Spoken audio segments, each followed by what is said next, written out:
Les amis, bienvenue dans cette nouvelle vidéo. Bienvenue dans la partie 2 du tribunal infernal. Si tu n'as pas encore vu la première partie, je te recommande fortement d'aller la voir, le lien est en description. Nous avons changé 2-3 règles pour cette nouvelle édition. Vous pourrez le remarquer, nous sommes 3 juges à juger le coupable. Aujourd'hui, on n'est pas là pour donner notre avis, on est là pour juger. Il y aura au total 3 cas à juger concrets et des décisions à prendre judicieuses. Des choix parfois injustes et surtout un seul verdict. Donc j'espère que tu es bien installé pour regarder cette vidéo et n'oublie pas de t'abonner pour faire péter la chaîne. Donc bonjour messieurs les jurés.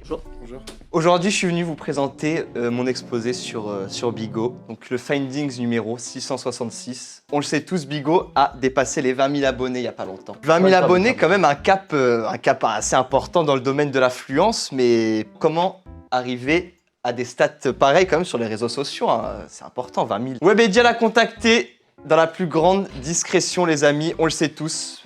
Il a dû s'associer aux grandes instances, aux grands de ce monde, les gars, parce qu'on signe pas Webedia comme ça, on le sait tous qui est passé par Webedia.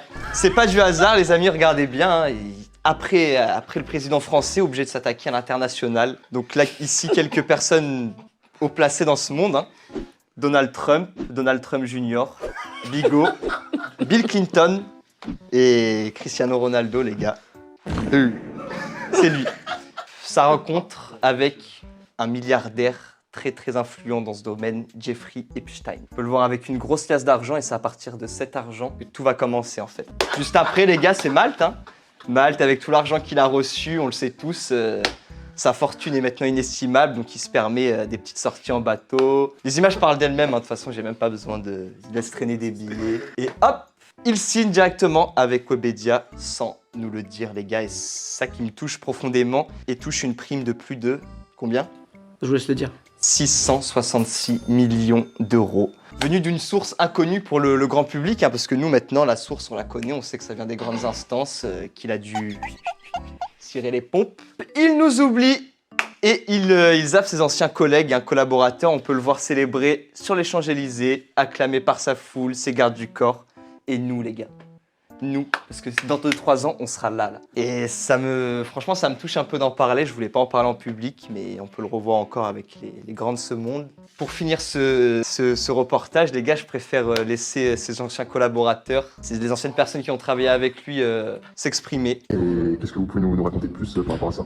C'est souvent arrivé que pendant plein de tournages, des lives, on se cachait de la caméra, il mettait 2-3 chiffres pour me remettre les idées en place. Il disait que je faisais pas ce qu'il m'avait dit de faire, il me donnait des ordres, il me disait de passer la serpillière, à passer le balai.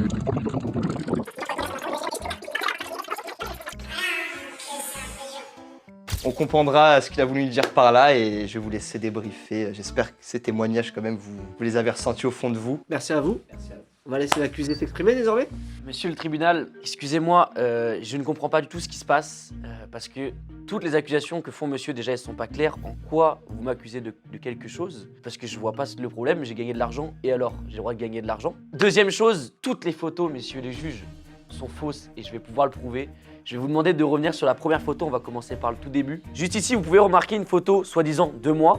Je peux le prouver que c'est une IA, regardez le téléphone. Il pointe vers le bas et moi je suis sur la photo. Déjà, il y a un premier faux raccord sur ce point de vue-là. Le contrat, il est illisible. Il aurait fallu au moins montrer le contrat, monsieur, parce que là, il y a un contrat, on sait même pas d'où il sort. Et ma tête, elle est légèrement décentrée. Bon, encore, vous allez peut-être me dire, ça se voit pas. Suivant, donc là, j'ai fait exactement la même chose. Je suis devant des buildings, je ne sais pas quel est ce building. C'est la Défense, Paris La Défense. La Défense, elle ressemble vraiment pas à ça. Voilà. Là, je me retrouve apparemment avec Cristiano Ronaldo. Depuis quand il y a 2 Donald Trump? C'est Junior. Mais tu connais monsieur Donald Trump Jr.? Oui. C'est le nouveau propriétaire de la Trump Tower. Au bout d'un moment, je peux rien faire, les gars. Regardez, il y a deux Donald Trump, ils veulent pas. Et je vais finir sur ça parce qu'il n'y a aucune accusation finalement sur moi. Il y a des fautes d'orthographe partout sur le diapo.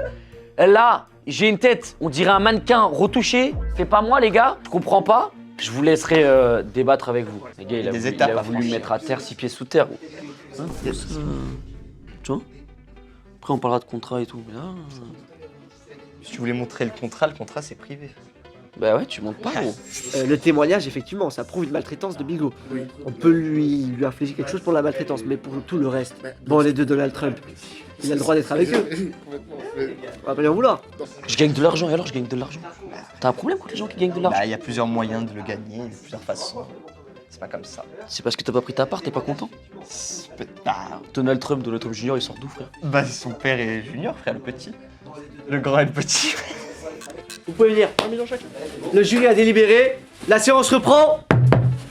C'est moi dans le studio. Oui, pas de problème, monsieur, on vous a pas demandé.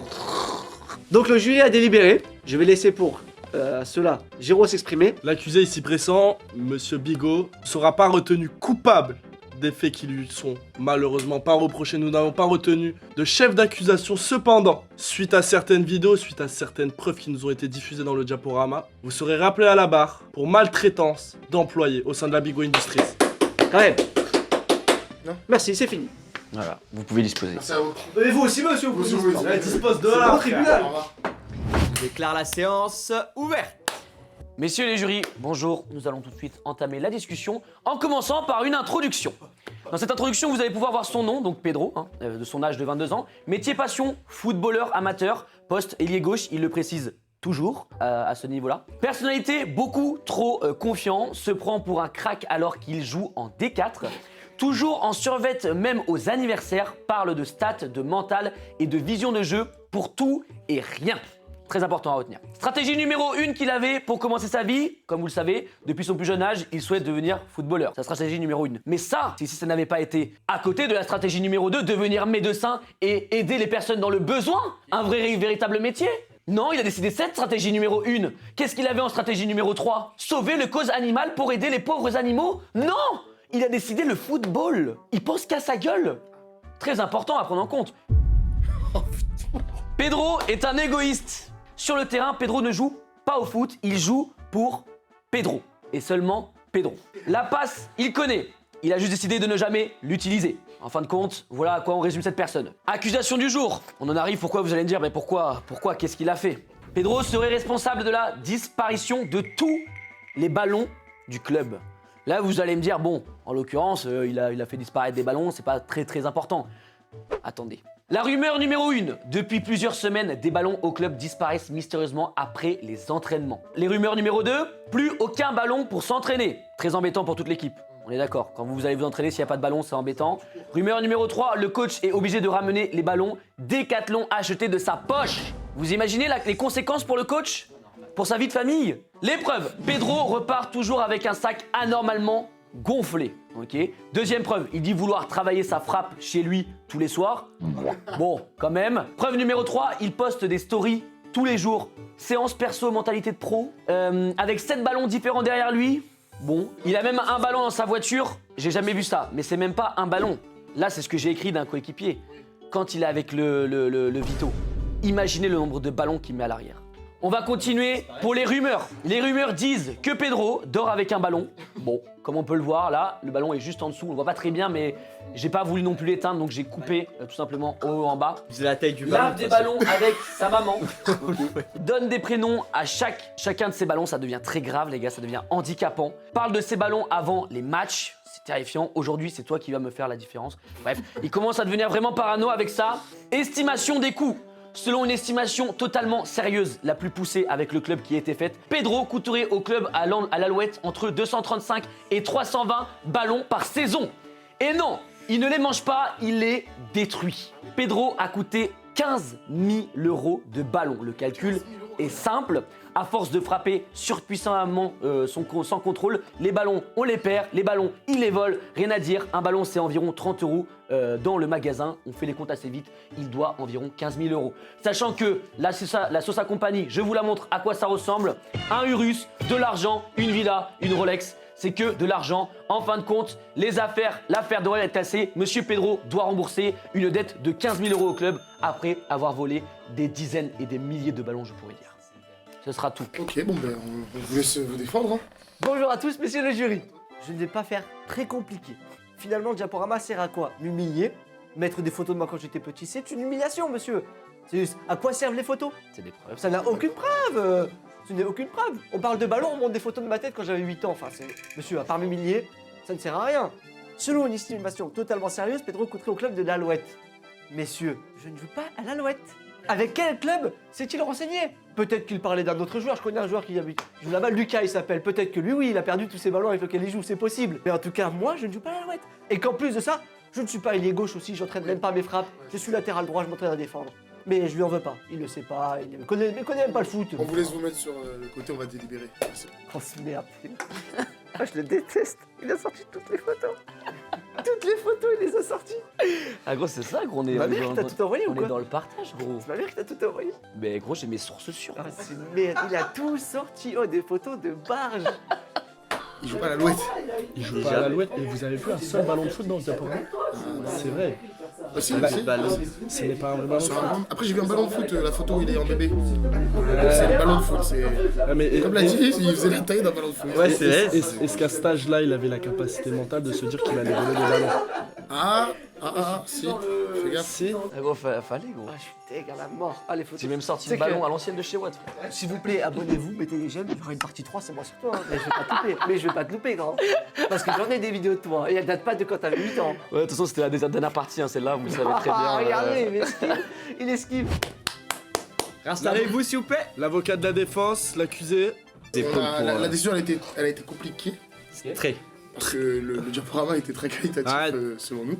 Mais je laisse Géraud vous annoncer le résultat. Ouais, très compliqué. On a eu un diaporama qualitatif comme Steven l'a dit. Malheureusement, on a retrouvé trois points clés. 3 incohérences. 3 incohérences. Déjà, les bégaiements.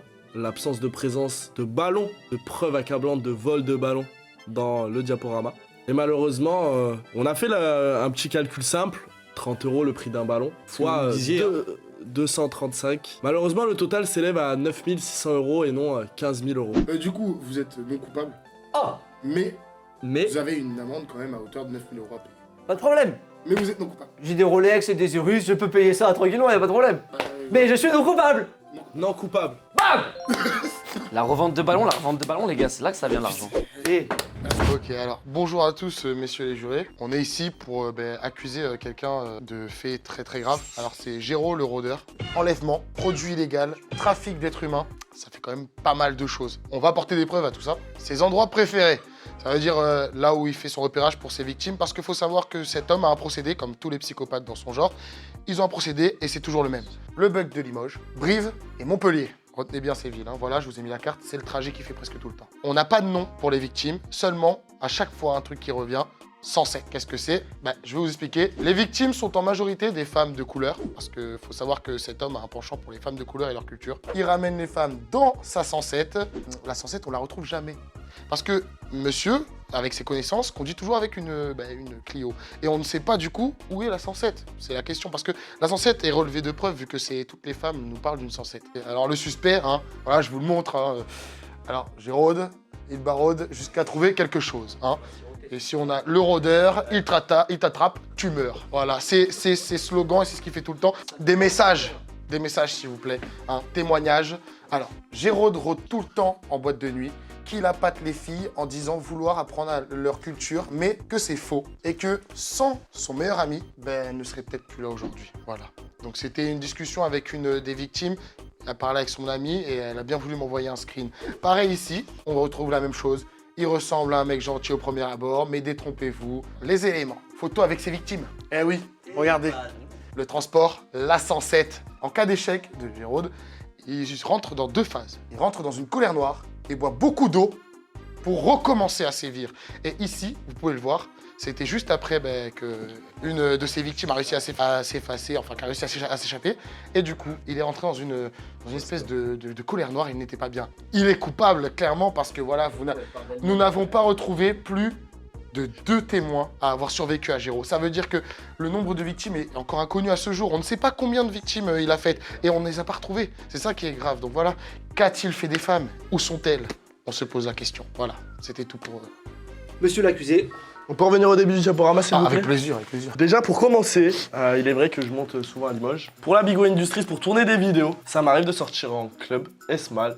Malheureusement non. Montpellier, j'y suis allé 2 fois. 2 fois où j'ai passé d'excellentes vacances. Brive, j'ai effectué une partie de ma scolarité, c'est vrai. Mais ça fait bientôt 3 ans que je ne mets plus les pieds à Brive. Je les ai mis les pieds à Brive une dernière fois, peut-être récemment, mais ça fait plus de 3 ans que je n'ai pas côtoyé Brive. Mon lieu de travail, qui se situe un petit peu plus à l'est de Brive, Aurillac si vous connaissez, fait que je n'emprunte jamais ce trajet pour aller, que ce soit à Limoges ou à Montpellier. Donc déjà, ce trajet est faux. Je viens d'apprendre à quoi ressemblait une 107 sur le diaporama. Je roule en 208. Messieurs, j'ai une voiture modeste, peut-être un peu plus supérieure à une 107, mais malheureusement, je viens d'apprendre à quoi cela ressemble. Mais monsieur, les photos. Monsieur, La femme à droite, là, vous la connaissez? Et à gauche. je vous la donne après. C'est-à-dire, vous la donnez. Monsieur le juge, on l'a pas retrouvé celle-là. Il l'a dans la poche. C'est vrai que si vous me dites que vous allez me la donner juste après, monsieur, il y a un problème là-dessus. Non, mais merci pour votre défense. Nous allons délibérer. Vous les avez tous vus loucher, c'est de l'IA, c'est des meufs IA les gars. Complètement. C'est vrai, putain, je gère pas autant de meufs en boîte, je suis dégoûté frère, j'aimerais. Ah, moi je vous dis. On va aller faire un tour dans ces caves Ouais, pour voir je si suis madame elle est là. totalement d'accord. Oui. C'est important quand C'est même ce que d'aller j'ai sauver compris. ces petites madames. J'espère pouvoir les retrouver, quoi, les rencontrer surtout aussi un jour. Leur dire bonjour, Bah, Faut les sympa, sauver, faut les c'est sauver. important de savoir. Messieurs, s'il vous plaît, la séance reprend. Donc nous avons délibéré au vu des preuves que nous avons eues par votre diaporama qui était très bien fait, je vous en remercie, j'en suis reconnaissant effectivement. Et effectivement, comme nous avons dit, sa défense était très approximative. Monsieur, comme vous avez dit, le trajet Limoges pour aller à Montpellier en passant par Toulouse, il y a des caméras, il y a des preuves. Peut-être que vous passez de l'autre côté par Aurillac pour esquiver ces caméras et vous cacher. Vous n'êtes pas du tout défendu là-dessus, je vous le dis, ça joue en votre défaveur. Au vu des preuves de sa défense, de votre accusation, Attends.